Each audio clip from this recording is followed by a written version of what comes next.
สบายดีพ่อแม่พี่น้องสบายดีสุขสุขคนเนาะวันนี้เราก็มาอยู่เมืองคือเก่าพี่น้อง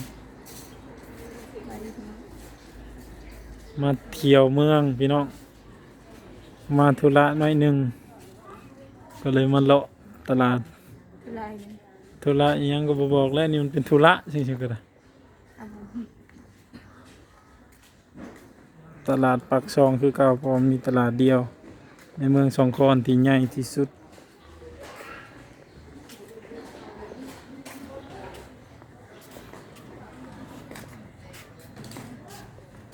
เสื้อผ้าเขามีแต่งาม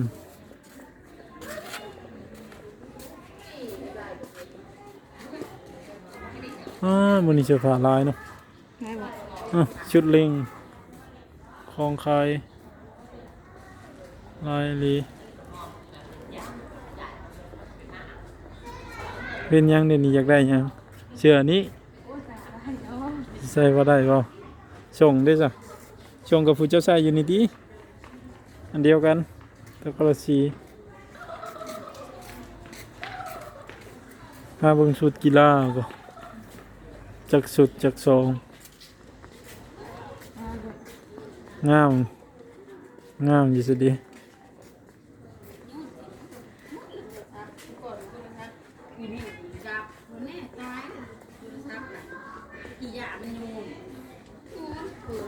อย่างเดียวอะไรแท้นั่นได้สุดกีฬาพวกเขาอยากได้ได้สุดกีฬาเบิ่งก่อน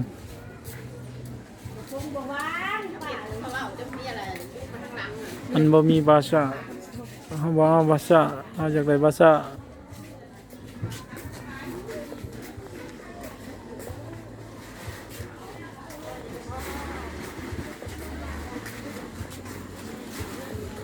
เอามาทางตลาดสด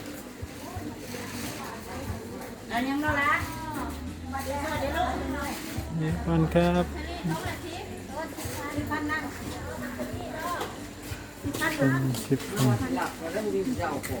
ลักเอาลูกเฮ็ดบดตรงนี้นั่นเข้ากับตีช่วงมันหลอกเลยนะ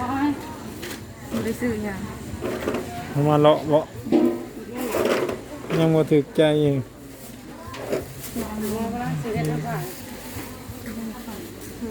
น้ำลมนะสีดำเนาะน้ำตาลสีขาวเนาะเขาว่าอันเดียวกันนั่นแหละเขาจะคล้ายเป็นเองไม่ติ้งหัวกระทันก็มี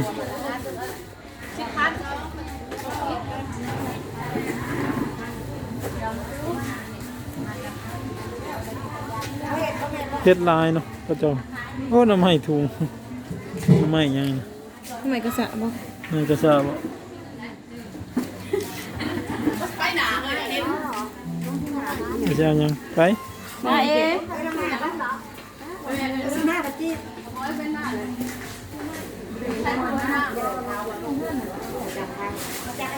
ดอกกระเดามีแต่ดอกปลาปลานิลปลาบูตัวใหญ่เลยนี่เลยอันนี้อันนี้ชื่อเอาไหมว้าวชื่อเอาไหมเล็กอย่างนี่เดี๋ยวนี้มันยังไปย่างปลานิลเลย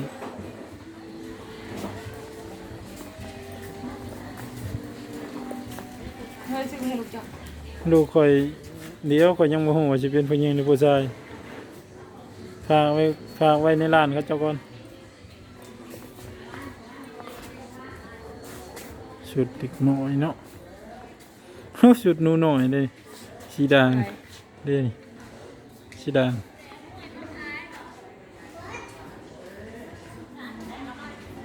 ที่จะไปซื้อยังพี่น้องเลยเงินอยู่2,000มีตัวอย่าเอาเงินขึ้นมาอย่าเอาขึ้นมา2,000กี่ยิบก็อย่าเอาขึ้นมาได้ไงดีคุณเล่รอตลาดสดถ้าเปิดถึงตลาดสด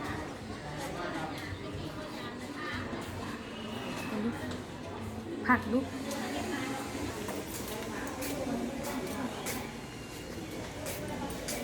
อ คือมัวแท้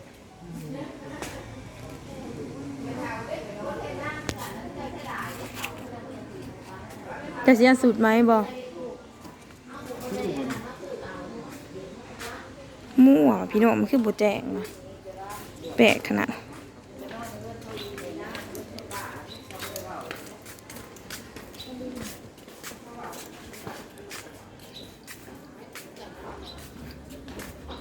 เอาแต่ไม่จะสิซื้อเอาอย่างก็ได้มันไม่อย่างหรอกนี่บ่เป็น ชื่อสิ ถ้ามีพี่อยากได้เฮ้ย ชื่อสินไม้บ่ จะสิใส่สิทธิ์ไหมบ่ ตัวสิชื่อไปใส่บัตรสงกรานต์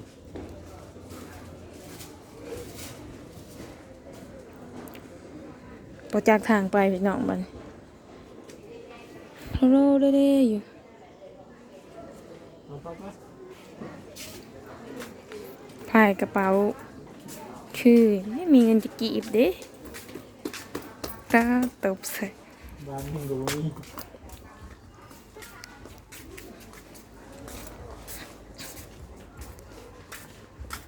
เอาเฮ้ย เล่นสบายนะก่อน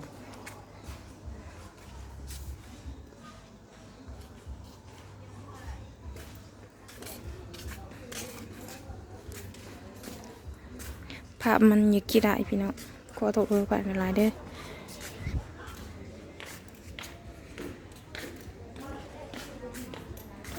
มันอยากมันบ่อยากแกล้งมันได้เนาะมันอยาก คนบ่ถูกใจเขาก็ยังบ่ซื้อแล้วอยู่ดีมาแนวที่ถูกใจแล้วก็มา กระซื้อห่ำเลย เศรษฐกิจดีเด้อเศรษฐกิจดี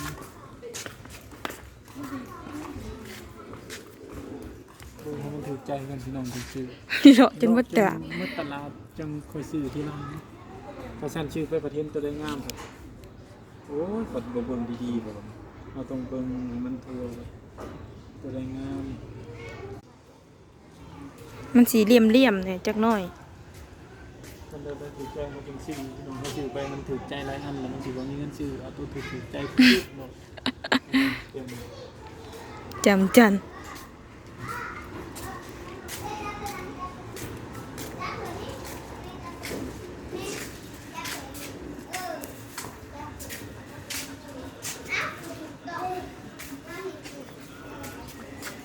คือน้ำหน่อยนี่คันได้มาปากซองนี้มันจะแม่นว่าพื้นเนาะวัดง่ายนี่แบบ มหาตันทองมันโค้งมันโค้งอันนี้โค้งเท่อันนี้โค้ง ของเก๋ โค้งเท่ แต่เงิน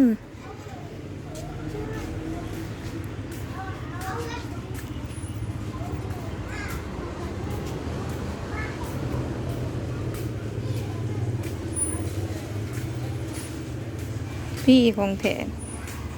นี่ก็โอ้โค้งเท่แล้วก็ใช้นี่เนาะ เนอะไปยัง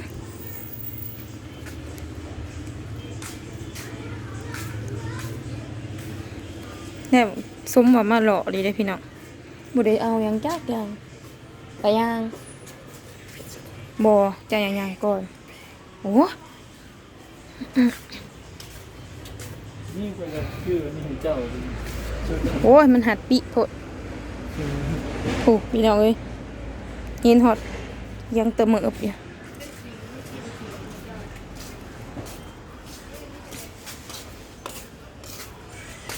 นี่ก็ชื่อนี่ บ่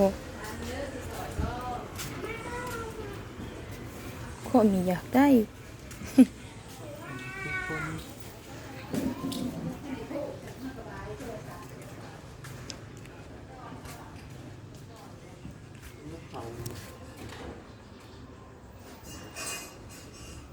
ที่ขอบ เขาก็ถือมาในถุงนะกิโล เราไม่รู้นี่เราจะได้กินว่า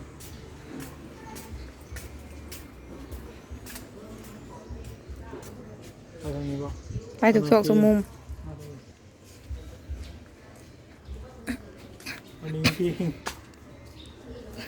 มันเป็นอย่างยังเดินอย่างปบเพลง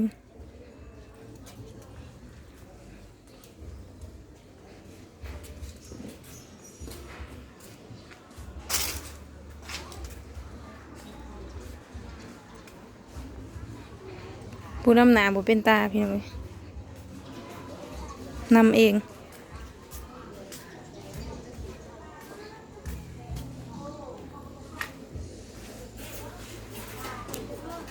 นำทางกันพี่น้องจะไป นำหนาบ่เป็นตาข่อยว่าคนละอย่างเองไป ไปทางพูด ไปซื้ออหยังเนาะมากิน แต่ตอนนี้ให้พี่น้องเบิ่ง เบิ่งเสื้อผ้า เบิ่งเสื้อผ้าก่อน มีแต่ชุดงาม ว้าเฮ้ยจะซื้อไปให้เมียจะได้นี่ ๆมันบ่คือนะเนี่ย คักดิแล้ว แต่เต็มคิดเต็มเตะ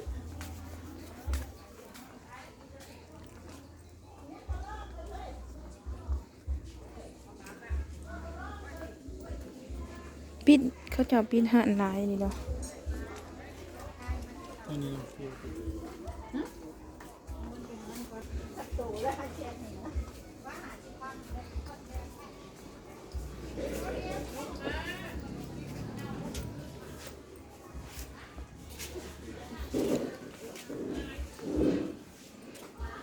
ย่างนั่นแหละก็บ่โทษเมื่อยแล้วมัน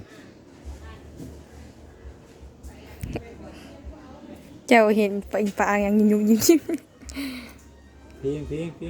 ปักเพลงเลยใส่ ตึ้งตั้ม ผ้ามันเห็นนะไปยังแล้วก็ไป